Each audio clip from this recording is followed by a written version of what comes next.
ओम शांति। आज है 21 फरवरी 2021 के अव्यक्त महावाक्य। पहले एक नज़र मुरली की मुख्य पॉइंट्स पर। आज बाप दादा ने हमें निरंतर सेवाधारी विश्व सेवाधारी का टाइटल दिया। बाबा ने कहा इस संगम युग को विशेष ब्लेसिंग युग कह सकते हैं। ब्राह्मण जीवन में याद और सेवा दोनों का बैलेंस ही बाप दादा और सर्व ब्राह्मण आत्माओं द्वारा ब्लेसिंग का पात्र बनाता है।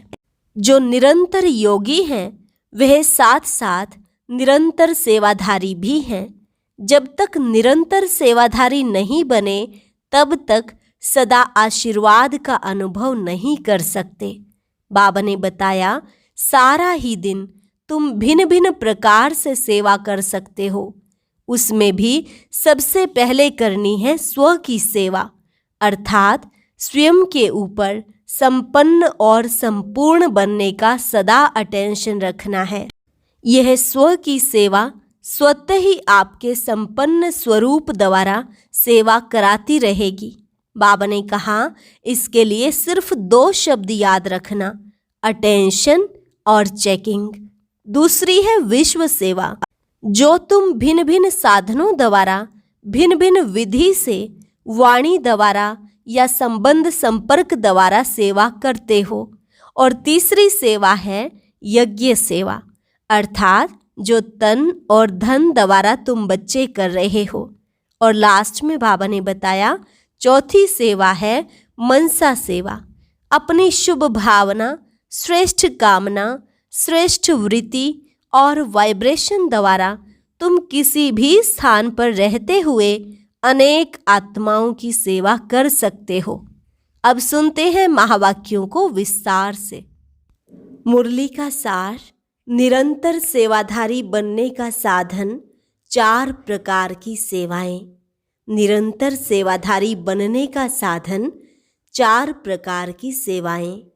आज विश्व कल्याणकारी विश्व सेवाधारी बाप अपने विश्व सेवाधारी सहयोगी सर्व बच्चों को देख रहे थे कि हर एक बच्चा निरंतर सहज योगी के साथ साथ निरंतर सेवाधारी कहाँ तक बने हैं, क्योंकि याद और सेवा दोनों का बैलेंस सदा ब्राह्मण जीवन में बाप दादा और सर्वश्रेष्ठ ब्राह्मण आत्माओं द्वारा ब्लेसिंग का पात्र बनाता है।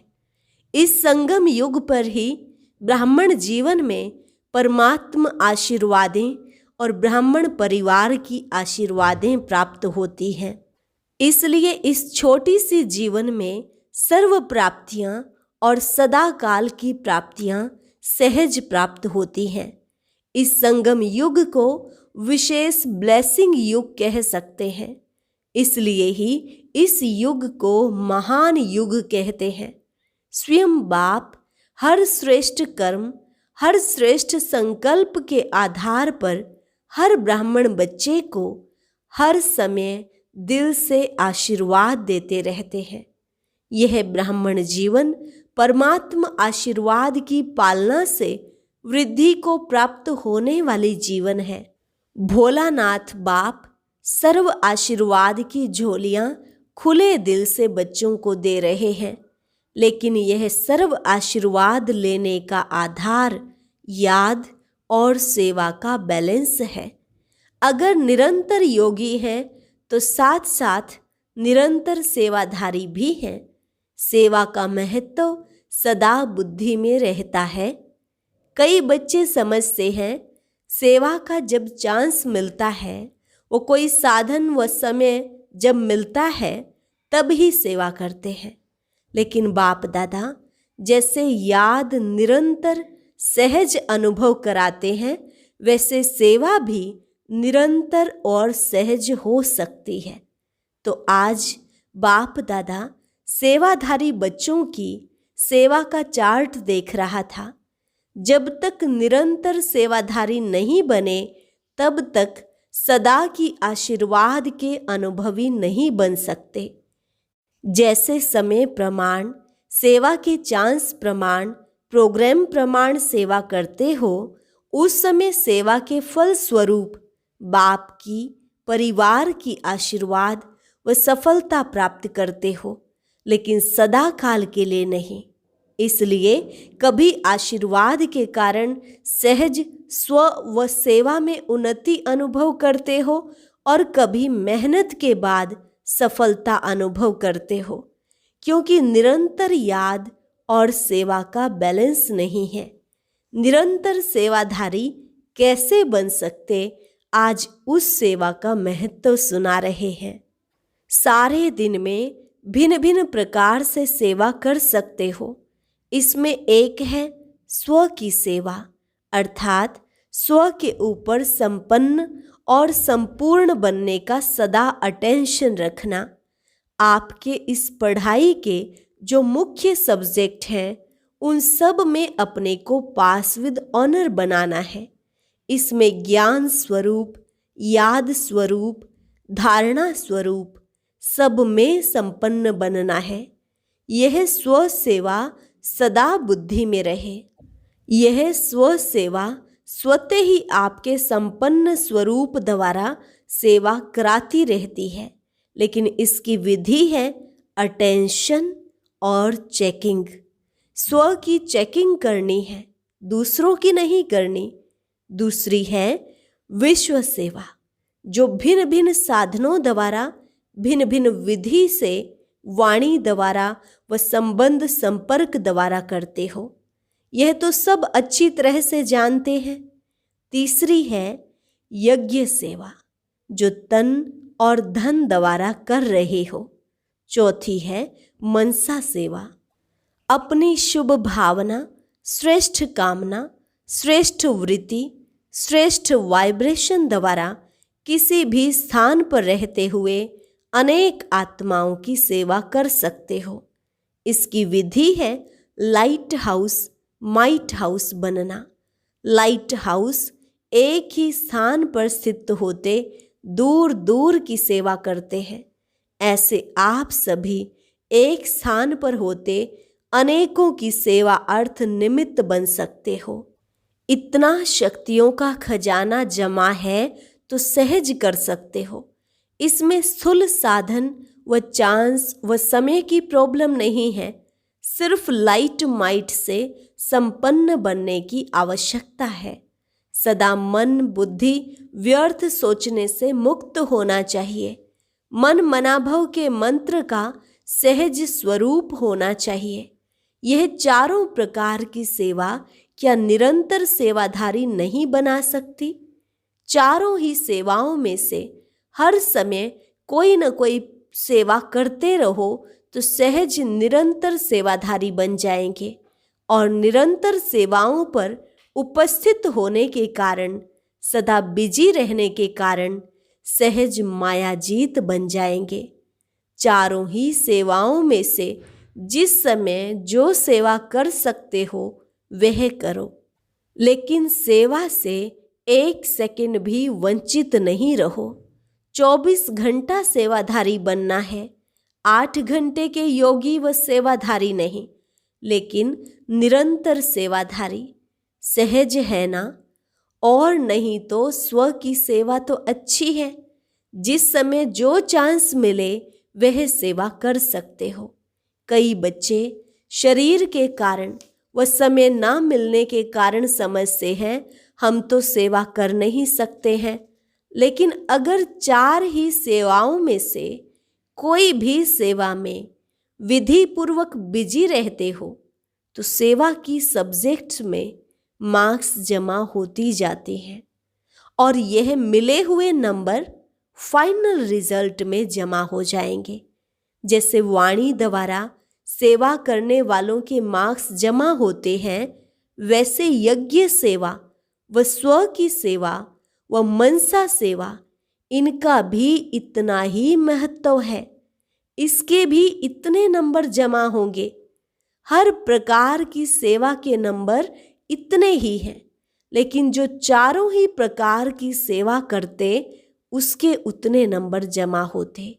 जो 1 व 2 प्रकार की सेवा करते उसके नंबर उस अनुसार जमा होते। फिर भी अगर 4 प्रकार की नहीं कर सकते, 2 प्रकार की ही कर सकते हैं, तो भी निरंतर सेवाधारी हैं। तो निरंतर के कारण नंबर बढ़ जाते हैं। इसलिए ब्राह्मण जीवन अर्थात निरंतर सेवाधारी सहज योगी। जैसे याद का अटेंशन रखते हो कि निरंतर रहे, सदा याद का लिंक जुटा रहे, वैसे सेवा में भी सदा लिंक जुटा रहे। जैसे याद में भी भिन्न भिन्न स्थिति का अनुभव करते हो, कभी बीज रूप का, कभी फरिश्ता रूप का, कभी मनन का, कभी रूह रिहान का, लेकिन स्थिति भिन्न भिन्न होते भी याद की सब्जेक्ट में निरंतर याद में गिनते हो। ऐसे यह भिन्न भिन्न सेवा का रूप हो। लेकिन सेवा के बिना जीवन नहीं। श्वासों श्वास याद और श्वासों श्वास सेवा हो, इसको कहते हैं बैलेंस। तब ही हर समय ब्लेसिंग प्राप्त होने का अनुभव सदा करते रहेंगे और दिल से सदा स्वतः ही यह आवाज निकलेगा कि आशीर्वादों से पल रहे हैं, आशीर्वाद से, उड़ती कला के अनुभव से उड़ रहे हैं, मेहनत से, युद्ध से छूट जाएंगे। क्या, क्यों, कैसे, इन प्रश्नों से मुक्त हो सदा प्रसन्न रहेंगे। सफलता सदा जन्म सिद्ध अधिकार के रूप में अनुभव करते रहेंगे। पता नहीं क्या होगा, सफलता होगी व नहीं होगी, पता नहीं हम आगे चल सकेंगे व नहीं चल सकेंगे, यह पता नहीं का संकल्प परिवर्तन हो, तब मास्टर त्रिकालदर्शी स्थिति का अनुभव करेंगे। विजय हुई पड़ी है, यह निश्चय और नशा सदा अनुभव होगा। यही ब्लेसिंग की निशानी है। समझा? ब्राह्मण जीवन में महान युग में बाप दादा के अधिकारी बन, फिर भी मेहनत करनी पड़े, सदा युद्ध की स्थिति में ही जीवन बिताएं, यह बच्चों के मेहनत की जीवन बाप दादा से देखी नहीं जाती। इसलिए निरंतर योगी, निरंतर सेवाधारी बनो। समझा? अच्छा, पुराने बच्चों की आशा पूरी हो गई ना?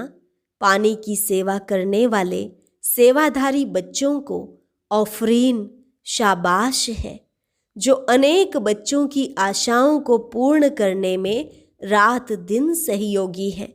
निद्रा जीत भी बन गए तो प्रकृति जीत भी बन गए।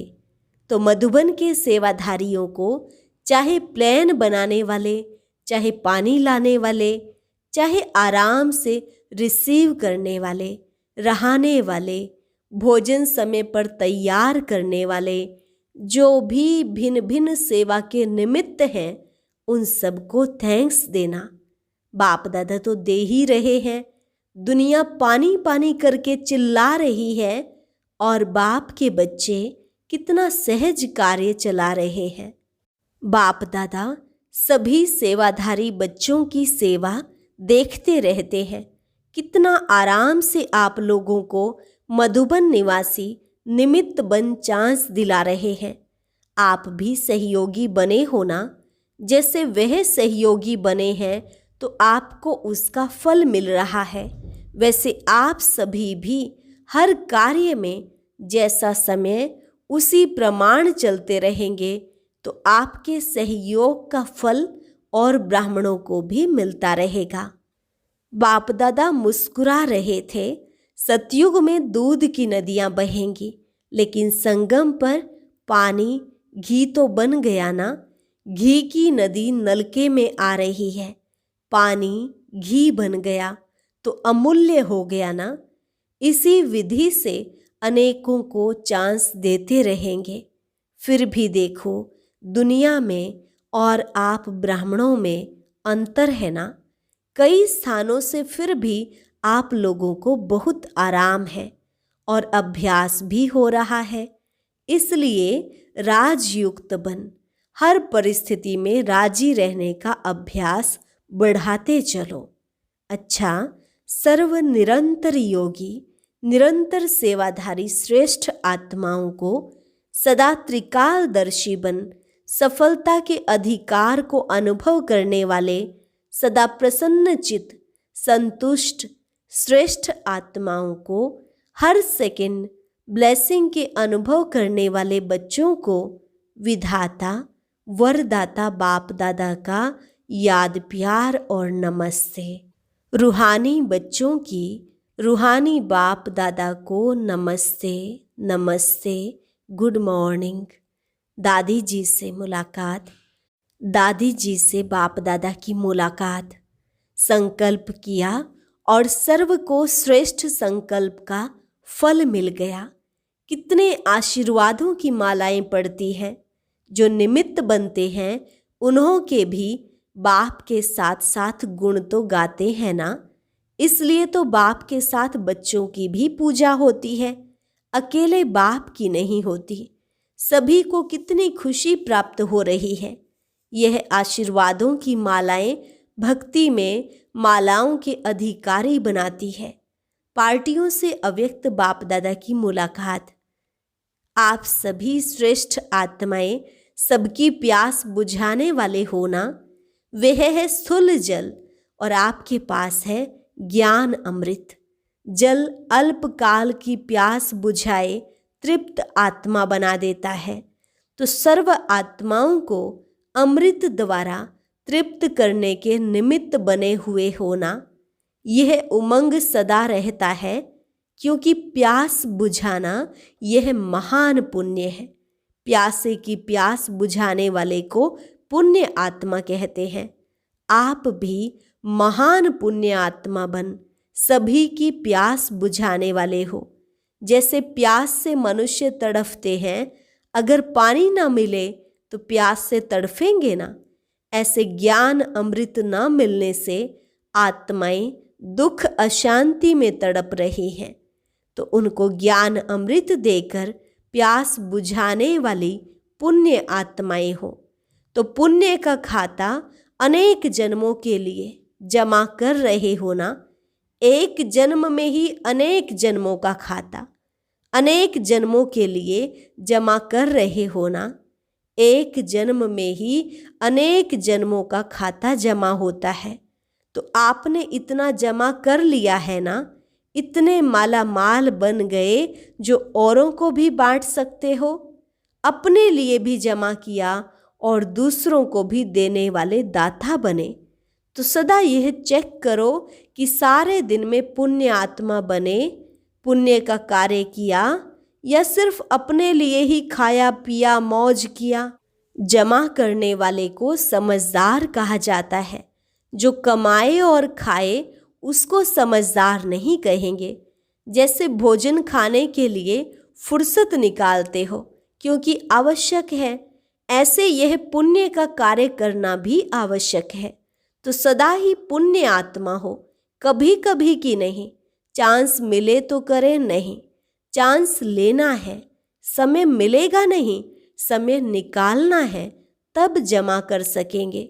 इस समय जितना भी भाग्य की लकीर खींचना चाहो उतना खींच सकते हो, क्योंकि भाग्य विधाता बाप और वरदाता है। श्रेष्ठ नॉलेज की कलम बाप ने अपने बच्चों को दे दी है। इस कलम से जितनी लंबी लकीर खींचनी चाहो खींच सकते हो। अच्छा, दूसरा बाबा ने कहा सभी राज ऋषि होना। राज अर्थात अधिकारी और ऋषि अर्थात तपस्वी। तपस्या का बल सहज परिवर्तन कराने का आधार है। परमात्म लगन से स्वयं को और विश्व को सदा के लिए निर्विघ्न बना सकते हैं। निर्विघ्न बनना और निर्विघ्न बनाना, यही सेवा करते हो ना। अनेक प्रकार के विघ्नों से सर्व आत्माओं को मुक्त करने वाले हो। तो जीवन मुक्त का वरदान बाप से लेकर औरों को दिलाने वाले हो ना। निर्बंधन अर्थात जीवन मुक्त। तीसरा, हिम्मते बच्चे मददे बाप। बच्चों की हिम्मत पर सदा बाप की मदद पदम गुणा प्राप्त होती है। बोझ तो बाप के ऊपर है, लेकिन ट्रस्टी बन सदा बाप की याद से आगे बढ़ते रहो। बाप की याद ही छत्र छाया है। पिछला हिसाब सूली है, लेकिन बाप की मदद से कांटा बन जाता है। परिस्थितियां आनी जरूर है, क्योंकि सब कुछ यहाँ ही चुकतू करना है, लेकिन बाप की मदद कांटा बना देती है। बड़ी बात को छोटा बना देती है, क्योंकि बड़ा बाप साथ है। सदा निश्चय से आगे बढ़ते रहो।